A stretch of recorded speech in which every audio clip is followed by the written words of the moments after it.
ఓం శ్రీ రామచంద్ర పరబ్రహ్మణే నమః. భగవద్బంధువులందరకు హృదయపూర్వక నమస్కారాలు. ఓం శ్రీ రామచంద్ర పరబ్రహ్మణే నమః. ఆపదామపహర్తారం దాతారం సర్వసంపదాం లోకాభిరామం శ్రీరామం భూయో భూయో నమామ్యహం. ఓం శ్రీ రామచంద్ర పరబ్రహ్మణే నమః. శ్రీ వాల్మీకి రామాయణం అయోధ్యాకాండము 118వ సర్గ యందలి గల 1వ శ్లోకం నుంచి 54వ శ్లోకం వరకు గల అన్ని శ్లోకముల యొక్క వచన భావసారాన్ని సీత అనసూయ సంభాషించుట, అనసూయ సీతకు ప్రీతితో బహుమానమిచ్చుట, అనసూయ ప్రశ్నించగా సీత తన స్వయంవర వృత్తాంతమును తెలుపుట అనే కథగా వింటారు. అసూయ లేని ఆ సీత అనసూయాదేవి చెప్పిన మాటలు విని ఆ మాటలు శ్లాఘిస్తూ మెల్లగా ఈ విధంగా పలికింది. పూజ్యురాలవైన నీవు నాతో ఈ విధంగా పలకడం ఆశ్చర్యం కాదు. స్త్రీకి భర్త పూజ్యుడు అనే విషయం నాకు కూడా తెలుసు. నా భర్త చరిత్రహీనుడైనను నేను అతనిని తప్పక పూజించవలసిందే. గుణముల చేత శ్లాఘింప తగినవాడు, దయామయుడు, జితేంద్రియుడు, స్థిరమైన ప్రేమ కలవాడు, ధర్మాత్ముడు, తల్లి వలె తండ్రి వలె చాలా ఇష్టుడు అయిన భర్త విషయంలో వేరే చెప్పాలా?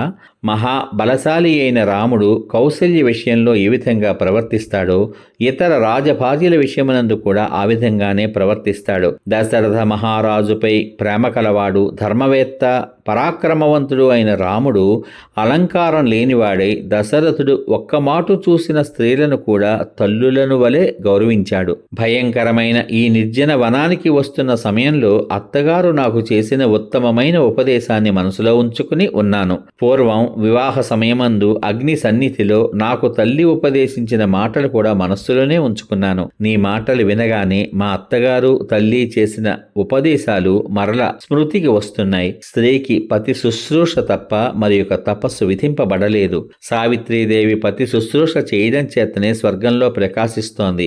అదే విధంగా ప్రవర్తిస్తున్న నువ్వు కూడా పతి శుశ్రూష చేత స్వర్గానికి వెళ్లనున్నావు. సమస్త స్త్రీలలో ఉత్తమురాలైన రోహిణీ దేవత చంద్రుని క్షణకాలమైనను విడిచి ఆకాశమునందు కనబడదు. ఇట్టి ఎందరో ఉత్తమ స్త్రీలు భర్తల విషయంలో దృఢమైన నియమాలు అవలంబించి తాము చేసిన పుణ్యకర్మకు ఫలితంగా దేవలోకంలో పూజింపబడుతున్నారు అన్నది. పిమ్మట అనసూయాదేవి సీత మాటలు విని చాలా సంతోషించి ఆమెను శిరస్సుపై వాసన చూసి అనగా ప్రేమతో ముద్దు పెట్టుకుని ఆమెకు సంతోషం కలిగిస్తూ ఈ విధంగా పలికింది. అందమైన చిరునవ్వు గలవో సీత, నేను అనేక విధములైన నియమాలు పాటించి సంపాదించిన గొప్ప తపస్సు ఉన్నది. దాని బలం చేత నీకు ఏం కావాలో ఇస్తాను, కోరుకో. నీ మాటలు యుక్తంగాను మనోహరంగాను ఉన్నాయి. చాలా సంతోషిస్తున్నాను. అందుకు తగినది ఏది కోరతావో చెప్పు, తప్పనిసరిగా ఇస్తాను అని అన్నది. సీత అనసూయాదేవి మాటలు విని ఆశ్చర్యపడినదై చిరునవ్వు నవ్వుతూ ఇదే చాలు, నువ్వు వరం ఇచ్చినట్లే అని తపోబలంతో కూడిన ఆమెతో పలికింది. ధర్మజ్ఞురాలైన ఆ అనసూయాదేవి సీత మాటలు విని ఇంకా సంతోషించిందై ఈ విధంగా పలికింది. ఓ సీత, నాకు నీ విషయమున కలిగిన అధిక సంతోషమును సఫలం చేస్తాను. దివ్యములు శ్రేష్టములు అయిన ఈ పుష్పమాలలను, వస్త్రమును, అలంకారములను, అంగరాగమును, శ్రేష్టమైన మైపూతను ఇస్తున్నాను. ఇవి ఎల్లప్పుడూ అనుకూలంగా ఉండి నలగక నీ అవయవములకు శోభ కలిగిస్తాయి.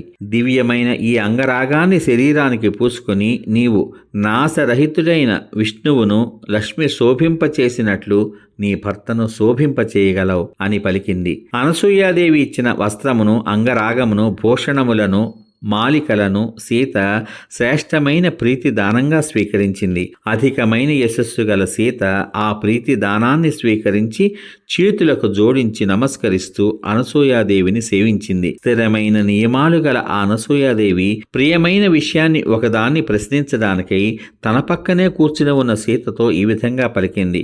ఓ సీత, యశస్శాలి అయిన ఈ రాముడు నిన్ను స్వయంవరంలో పొందినాడు అనే విషయాన్ని నేను విని ఉన్నాను. ఆ వృత్తాంతాన్ని సవిస్తరంగా వినగోరుతున్నాను. నీవు దాన్ని పూర్తిగా జరిగినట్లు చెప్పు అని కోరింది.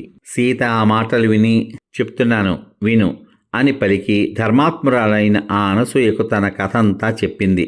మిథిలకు ప్రభువు, వీరుడు, ధర్మవేత్త అయిన జనకుడు అనే పేరు గల ఒక మహారాజు క్షత్రియ ధర్మాన్ని పాలిస్తూ న్యాయానుసారంగా భూమిని పాలిస్తున్నాడు.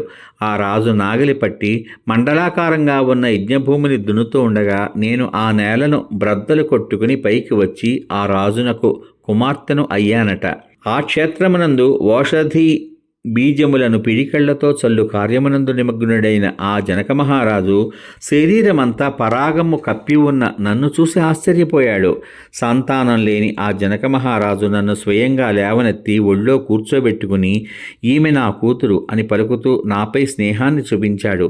ఓ రాజా, ఈమె మనుష్యజాతికి చెందినది కాదు, సాటి లేని దేవతాస్త్రీ. ధర్మం చేత నీకు ఈమె కూతురు అనే విషయం సత్యమే అని ఆకాశవాణి వినబడింది.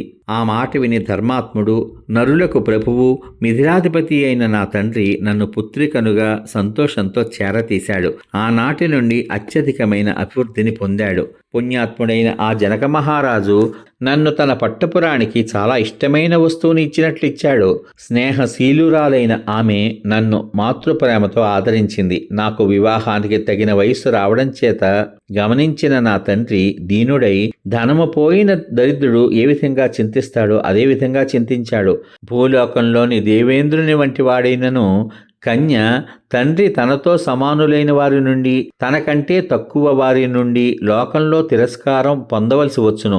అట్టి తిరస్కారం తనకు చాలా దగ్గరలో ఉన్నది అని గ్రహించిన జనక మహారాజు చింతా సముద్రంలో పడి తెప్పలేని వాడివలే తీరాన్ని చేరలేకపోయాడు. నేను అయోనిజను అను విషయాన్ని గుర్తించి ఆ జనక మహారాజు ఎంత ఆలోచించినను నాతో సమానుడు, నాకు తగినవాడు అయిన భర్త ఆయన మనస్సుకు గోచరించలేదు.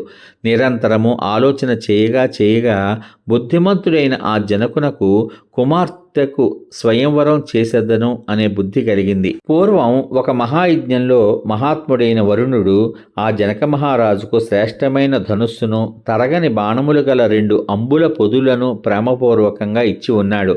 ఆ ధనుస్సు చాలా బరువైనది అవడం చేత దానిని మనుషులెవరూ ఎంత ప్రయత్నం చేసినా కదల్చజాలరు. రాజులు స్వప్నమునందు కూడా దాన్ని వంచడానికి సమర్థులు కారు. సత్యవాది అయిన మా తండ్రి ముందుగానే రాజులందరినీ పిలిచి ఆ ధనుస్సును గూర్చి వారితో ఈ విధంగా చెప్పాడు. ఎవడు ఈ ధనుస్సును ఎత్తి దీనికి నారి కడతాడో అతనికి నా కుమార్తెనిచ్చి వివాహం చేస్తాను, సందేహం లేదు అని పలికాడు. ఆ రాజులు పర్వతమంత బరువుగల శ్రేష్టమైన ధనుస్సును చూసి దాన్ని కదల్చడానికి అసమర్థులై దానికి నమస్కరించి వెళ్ళిపోయారు. చాలా కాలం గడిచిన పిమ్మట గొప్ప కాంతి కలవాడు, సత్యమైన పరాక్రమం కలవాడు, రఘువంశ సంజాతుడు అయిన ఈ రాముడు లక్ష్మణ సహితుడై విశ్వామిత్రుని ఎంట యజ్ఞాన్ని చూడ్డానికి వచ్చాడు. పరమాత్ముడైన విశ్వామిత్రుడు నా తండ్రి చేసిన పూజను అందుకుని సోదరులైన ఆ రామలక్ష్మణులను గూర్చి అతనికి చెప్పాడు. దశరథుని కుమారులైన ఈ రామలక్ష్మణులు ధనుస్సును చూడగోరుతున్నారు. దేవతల ద్వారా లభించిన ఆ ధనుస్సును రాజపుత్రుడైన రామునకు చూపించు అని పలికాడు. విశ్వామిత్రుని మాటలు విని మా తండ్రి ఆ ధనుస్సును తెప్పించగా మహాబలశాలి పరాక్రమవంతుడు అయిన రాముడు రెప్పపాటు కాలంలో దాన్ని వంచి నారి ఎక్కించి పూరించాడు, అనగా లాగాడు. రాముడు దాన్ని పూరిస్తూ ఉండగానే ఆ వేగానికి అది మధ్యలో 2 ముక్కలైపోయింది. అప్పుడు పిడుగు పడుతున్నప్పుడు వచ్చేంత భయంకరమైన శబ్దం కలిగింది. సత్య ప్రతిజ్ఞ గల నా తండ్రి నన్ను రామునికి ఇవ్వడానికై జల కలశాన్ని గ్రహించాడు. అప్పుడు రాముడు తన తండ్రి ప్రభువు అయిన దశరథ మహారాజు అభిప్రాయం తెలుసుకోకుండా నా తండ్రి ఇస్తున్న నన్ను స్వీకరించలేదు. అప్పుడు నా తండ్రి వృద్ధుడైన మామగారు దశరథ మహారాజును పిలిపించి బుద్ధిమంతుడిగా ప్రసిద్ధుడైన రామునకు నన్ను ఇచ్చాడు. నా తండ్రి స్వయంగా నా సోదరి ఉత్తమశీల, చూచుటకు ప్రియంగా ఉండేది అయిన ఊర్మిళను లక్ష్మణునకు ఇచ్చి వివాహం చేశాడు. నా తండ్రి అప్పుడు ఆ స్వయంవరమునందు నన్ను రామునకు ఈ విధంగా ఇచ్చి వివాహం చేశాడు. పరాక్రమవంతులలో శ్రేష్ఠుడైన భర్తపై ధర్మానుసారంగా అనురాగాన్ని కలదాననై ఉన్నాను అని సీతాదేవి తన స్వయంవర వృత్తాంతాన్ని అనసూయామాతకు వినిపించింది. సమాప్తం. ఇంతవరకు మీరు శ్రీ వాల్మీకి రామాయణం అయోధ్యాకాండమందలి 118వ సర్గయందలి గల 1వ శ్లోకం నుంచి 54వ శ్లోకం వరకు గల అన్ని శ్లోకముల యొక్క వచన భావసారాన్ని సీత అనసూయ సంభాషించుట, అనసూయ సీతకు ప్రీతితో బహుమానమిచ్చుట, అనసూయ ప్రశ్నించగా సీత తన స్వయంవర వృత్తాంతాన్ని తెలుపుట అనే కథగా విన్నారు. ఇంతవరకు మనం శ్రీ వాల్మీకి రామాయణంలోని 2వ కాండమైన అయోధ్యాకాండయందు గల 118 సర్గల యొక్క సారాంశాన్ని విన్నాం. రేపు శ్రీ వాల్మీకి రామాయణంలోని 2వ అధ్యాయమైన అయోధ్యాకాండలోని చిట్ట చివరి సర్గ మరియు 119వ సర్గలోని 1వ శ్లోకం నుంచి 22వ శ్లోకం వరకు గల అన్ని శ్లోకముల యొక్క వచన భావసారాన్ని అనసూయ ఆజ్ఞాపించగా సీత ఆమె ఒసగిన వస్త్రాభరణములు దాల్చి రాముని చెంతకు వచ్చుట, రామాదుల ఆ రాత్రి ఆశ్రమమున గడిపి ప్రాతకాలమున వేరొక చోటికి పోవడానికై ఋషులను సెలవు అడుగుట అనే కథగా వింటారు. ఓం శ్రీరామచంద్ర పరబ్రహ్మణే నమః. శ్రీరామ రామ రామేతి రమే రామే మనోరమే సహస్రనామ తత్తుల్యం రామనామ వరాననే. ఓం శ్రీరామచంద్ర పరబ్రహ్మణే నమః. సర్వే జనా సుఖినో భవంతు. శుభమస్తు. స్వస్తి.